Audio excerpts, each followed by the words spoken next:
Bonjour à toutes et à tous. Dans cette vidéo, on va parler d'un phénomène important en chimie, à savoir la modification de la composition du mélange d'un système chimique en équilibre. Cette modification est régie par une loi appelée loi de modération qui fait intervenir trois facteurs appelés facteurs d'équilibre, à savoir la pression, la température et la concentration. Voyons d'abord comment une variation de pression à température constante influe-t-elle un état d'équilibre. Pour répondre à cette question, voyons ce que donne l'expérience suivante. Nous disposons de deux seringues remplies par un mélange gazeux de tétraoxyde de diazote N2O4 et le dioxyde d'azote NO2. Nous appuyons brusquement sur le piston de l'une et le maintenir enfoncé. L'autre seringue reste témoin. Remarquons que la couleur du gaz s'intensifie d'abord puis s'affaiblit. Le gaz jaune-brun et le dioxyde d'azote NO2. NO2 se dimérise en tétraoxyde de diazote N2O4 qui est incolore. Si on enfonce le piston, la pression des gaz augmente. Après quelques instants de la compression, la couleur du mélange s'affaiblit. Donc la concentration de NO2 diminue, c'est-à-dire le NO2 jaune-brun se transforme en N2O4 incolore.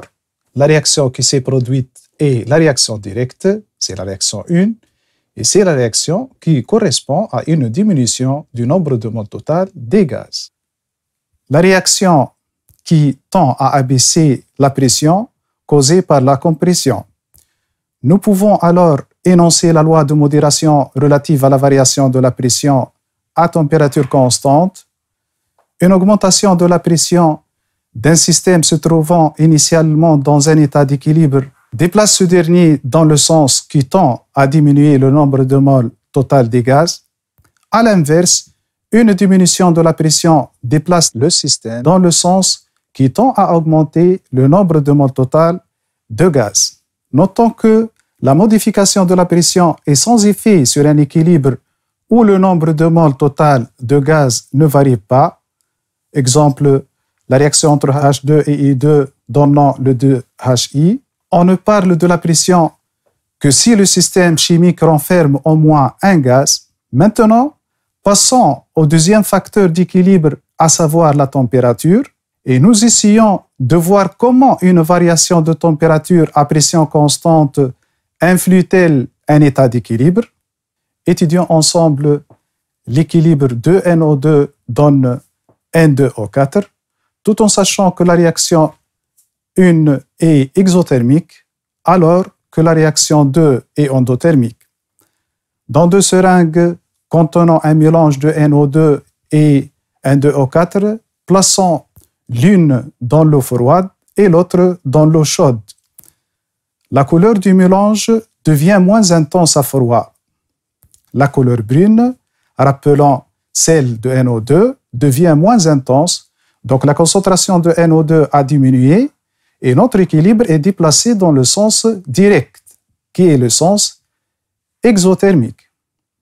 La couleur du mélange devient plus intense à chaud. La couleur brune devient plus foncée, donc la concentration de NO2 a augmenté et l'équilibre est déplacé dans le sens inverse, qui est le sens endothermique. Nous pouvons donc énoncer la loi de modération relative à la variation de la température à pression constante. Une élévation de la température d'un système se trouvant initialement en équilibre entraîne le déplacement de ce dernier dans le sens endothermique. Un abaissement de température d'un système se trouvant initialement en équilibre entraîne le déplacement de ce dernier dans le sens exothermique. Notons que la modification de la température est sans effet sur un équilibre athermique, c'est le cas de l'équilibre estérification-hydrolyse. Maintenant, passons au troisième facteur d'équilibre, à savoir la concentration, et nous essayons de voir quel est l'effet d'une variation de concentration à température et à pression constante sur un système en équilibre chimique. Pour répondre à cette question, partons de l'équilibre suivant. SiN- plus Fe3+ donne FeSiN2+, formé en mélangeant une solution de KSCN et une solution de FeCl3. On lui ajoute quelques gouttes d'une solution d'hydroxyde de sodium, Na+, plus OH-. Remarquons que la couleur rouge sang s'affaiblit, donc la concentration de FeSiN2+ a diminué. L'équilibre est donc déplacé dans le sens inverse qui tend à augmenter la concentration de Fe3+, car ces ions ont réagi avec des ions OH-. D'où la loi de modération relative à la variation de la concentration de l'un des constituants.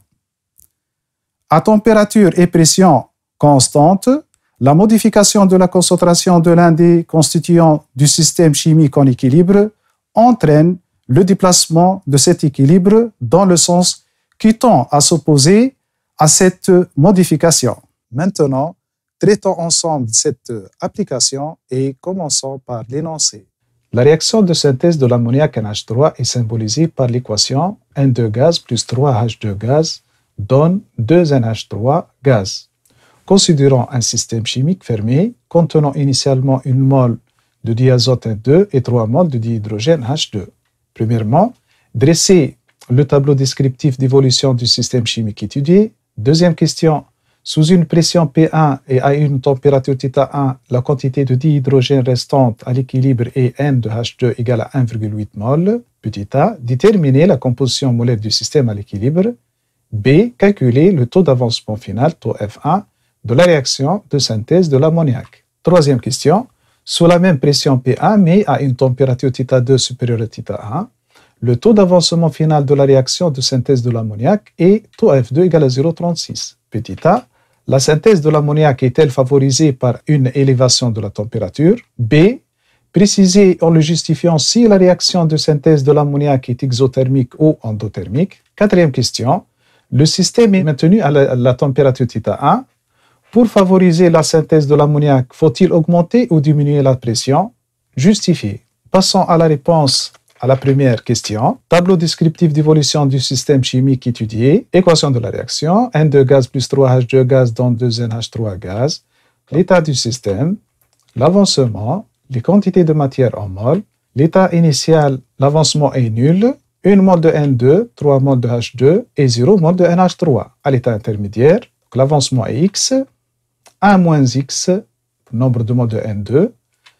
Nombre de moles de H2 à cet état, 3 moins 3X. Et 2X pour NH3. À l'état final, XF1, c'est l'avancement de la réaction.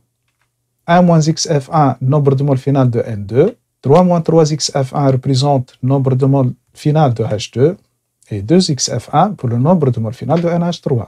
Deuxième question. A. Déterminons la composition maintenant du mélange réactionnel à l'équilibre dynamique. Et pour cela, déterminons d'abord XF1. On a N de H2 égale 3 moins 3XF1. Donc, XF1 égale à 3 moins N de H2 sur 3. C'est égal à 0,4 mol. D'où le nombre de moles final de H2 égale 1,8 mol. N final de N2, c'est égal à 0,6 mol. N final de NH3 qui est égal à 2XF1, c'est égal à 0,8 mol. B, déterminons le taux d'avancement final de la réaction de synthèse de l'ammoniac. Taux F1 égale à XF1 sur Xmax, c'est égal à 0,4 sur 1, égal à 0,4. Troisième question A, puisque taux final 2 est inférieur à taux F1, alors XF2 est inférieur à XF1, et par conséquent, une élévation de la température ne favorise pas la réaction de synthèse de l'ammoniac. B, d'après la loi de modération, une élévation de la température à pression constante favorise la réaction endothermique, donc la réaction de synthèse de l'ammoniac est exothermique.